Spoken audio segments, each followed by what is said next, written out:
Hello student, आय Latika ma'am first कविता पाखरांची शाळा पढ़ रहे हैं। इस पाखरांची शाळा में हमने ये देख रहे हैं कि हमारे रियलिटी की स्कूल और कल्पना वाली पाखरांची शाळा यानी बर्ड की स्कूल, इन दोनों में क्या फ़र्क है, इन दोनों में क्या क्या तुलना है, यहाँ पे कवि हमको बता रहे हैं। कवि ग.ह. पाटील। अब हम यहाँ तक देखें कि पाखरांची जो शाळा है, बर्ड की स्कूल है, वो कैसी है, क्या है, इनमें क्या क्या होता है, ये यहाँ तक हमने देखा। अब फोर्थ इसमें हम देखेंगे लास्ट वाला कड़वे पंक्ति, होतो पास आम्ही। अब यहाँ बच्चा अपनी माँ से कह रहा है कि देखो माँ, हम कितने अच्छे हैं। होतो पास आम्ही, हम अपने एग्ज़ाम में पास होते हैं क्योंकि हम मेहनत करते हैं, हम पढ़ते हैं। देतो डिपोटी बख्शीस, अब जब हम मेहनत करते हैं, हम पास होते हैं तो हम एग्ज़ाम में फर्स्ट आते हैं, और जब हम फर्स्ट आते हैं तो डिपोटी का मतलब होता है जो शाळा तपासनीस, जो स्कूल को चलाने वाले मेन अधिकारी जो आते हैं वो हमें बख्शीश देते हैं। बख्शीश देना, प्राइज़ देना, हमको बख्शीश देते हैं। मौज काय सांगू, और क्या बताओ मौज, और क्या अच्छी बात बताओ इसके बारे में कि मिळे सुटे ही शाळेस, जब एग्ज़ाम ख़त्म होती है और जब हम पास हो जाते हैं, हमको गिफ्ट्स मिल जाते हैं, बख्शीश मिल जाते हैं, तो हमारे स्कूल को और फिर से गर्मियों की छुट्टियां लगती है, यानी लंबी हॉलीडेज़ लगते हैं। तो यहाँ पे कवि बोल रहे हैं कि हमारे स्कूल में कितना सब अच्छा है, हम पढ़ाई करते हैं, हमको बख्शीश भी मिलती है और ऊपर से छुट्टियाँ भी होते हैं। तो लास्ट कड़व में ये बता रहे हैं कवि ग.ह. पाटील, होतो पास आम्ही, आम्ही यानी कौन, बच्चे, देते डिपोटी बख्शीस, किसे देते हैं बख्शीश, बच्चों को। क्यों दे रहे हैं बख्शीश, क्योंकि वो एग्ज़ाम में पास हुए हैं, फर्स्ट आए हैं, अच्छे मार्क्स से पास हुए हैं, इसीलिए उनको बख्शीश भी मिलता है।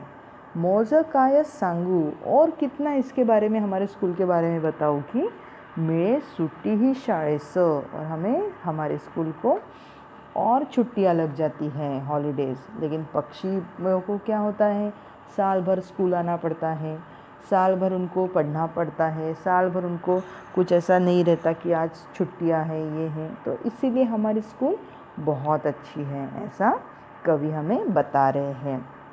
आगे हम शब्दार्थ देखेंगे इस लेसन के। यहाँ पे हमारी कविता ख़त्म हुई है। शब्दार्थ में डिपोटी, शाळा तपासनीस है ना शब्दार्थ, रंगण खेळण्याची जागा। अब उसके ये देखेंगे वाक्प्रचार, त्यांचे अर्थ। खोड मोडणे, धडा शिकविणे, खोड मोडणे, धडा शिकविणे, हेका धरणे, हट्टीपना करणे। ये शब्दार्थ आपको आपके कॉपी में लिखना है।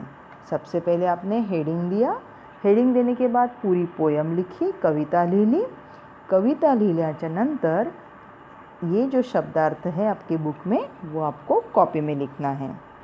उसके बाद आज हम स्वाध्याय देखेंगे। प्रश्न पहला, एका वाक्यात उत्तरे लिहा। अब हमने जो ये पोयम पढ़ी है उसको एक वाक्य में हमें उत्तर लिखना है। पाखरांची शाळा कोठे भरते, हम इसका उत्तर कहाँ देखेंगे, फर्स्ट लाइन में, पाखरांची शाळा कोठे भरते, यानी पाखरांची शाळा कहाँ भरती है। कोठे मीन्स कहाँ, कहाँ भरती है ये पाखरांची शाळा, हाँ कहाँ, पिंपळाच्या झाडावर। तो आंसर लिखेंगे आप, पाखरांची शाळा पिंपळाच्या झाडावर भरते, और पूर्णविराम। पाखरांची शाळा पिंपळांच्या झाडांवर भरते। उसके बाद नेक्स्ट क्वेश्चन देखेंगे, पाखरे अंगणात काय घोकतात। पाखरे यानी बर्ड, अंगणात मीन्स आंगन, काय मीन्स क्या, घोकतात यानी बार बार बोलना। तो पाखरे अंगणात काय घोकतात, क्या बोल रहे वो, 12 खड़िया। क्या आंसर लिखोगे इसका, 12 खड़िया। पूरा आंसर ऐसा होगा, पाखरे अंगणात 12 खड्या घोकतात. पाखरे अंगणात 12 खड्या घोकतात, पूर्णविराम. ठीक है बच्चों, पहले आप पेंसिल से लिख लोगे अपने टेक्स्ट बुक में और फिर उसको कॉपी में पेन से लिखना है आपको. रंगनात जमून पाखरे काय म्हणतात. रंगनाथ मीन्स खेलने की प्लेस. जमून पाखरे काय म्हणतात, तो वहाँ लिखना है आपको. क्या बोल रहे हैं वो? उजळणी. काय काय म्हणतात? उजळणी. तो आंसर ऐसा लिखोगे, रंगनात जमून पाखरे उजळणी म्हणतात. रंगनात जमून पाखरे उजळणी म्हणतात, पूर्णविराम. नाउ हियर पूर्णविराम देना आपको बहुत ज़रूरी है. तुम्हाला पूर्णविराम हर वाक्याच्या शेवटी देणे आवश्यक आहे. पास झाल्यावर मुलांना कौन बख्शीश देतात. जब बच्चे पास हो जाते हैं तब उनको कौन बख्शीश देतात. कौन दे रहा है उनको बख्शीश? तर दीपोटी. ये नया शब्द है आपके लिए, दीपोटी. दीपोटी यानी शाळा तपासनीस. आंसर ऐसा लिखोगे, पास झाल्यावर मुलांना दीपोटी बख्शीश देतात. ठीक है, अभी आप लिख सक रहे हो तो लिखिए, और नहीं तो फिर मैं इसके पूरे आंसर्स PDF भेजूंगी, तब आपको चेक करना है कि आपका आंसर सही है कि नहीं है. ठीक है. उसके बाद क्वेश्चन नंबर 2. प्रश्न नंबर 2, खालील अर्थाचे कवितेतील आलेले शब्द लिहा. जो नीचे जो शब्द दिए हैं उसी के मीनिंग वाले शब्द लिखने हैं. अनुत्तीर्ण. अनुत्तीर्ण यानी फेल होना. उसके लिए कौन सा शब्द आया है? नापास. कौन सा शब्द आया है? नापास.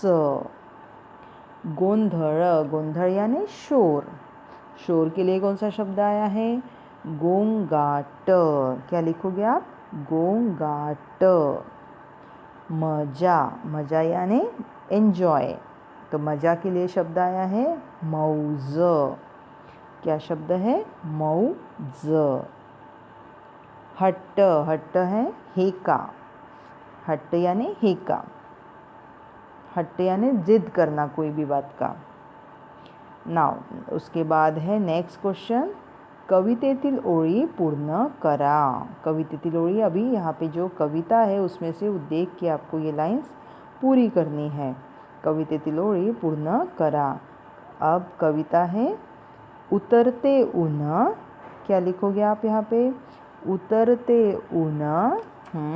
आगे जाते टळूनी दुपार, पारावर जसा यांचा भरतो बाजार. ये आपको लाइंस कंप्लीट करनी है. उतरते ऊन, जाते टळूनी दुपार, पारावर जसा यांचा भरतो बाजार.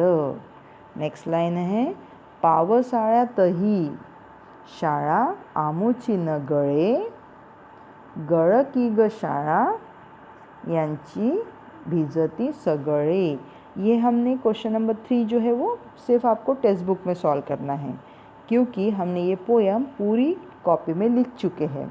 इसीलिए आपको सिर्फ कॉपी में क्वेश्चन नंबर 1, 2, 3, क्वेश्चन नंबर 1, 2 और क्या लिखना है? 1, 2 और शब्दार्थ लिखना है. तो स्टार्टिंग में आप पूरे शब्दार्थ लिखोगे, उसके बाद क्वेश्चन नंबर 1 और उसके बाद क्वेश्चन नंबर 2.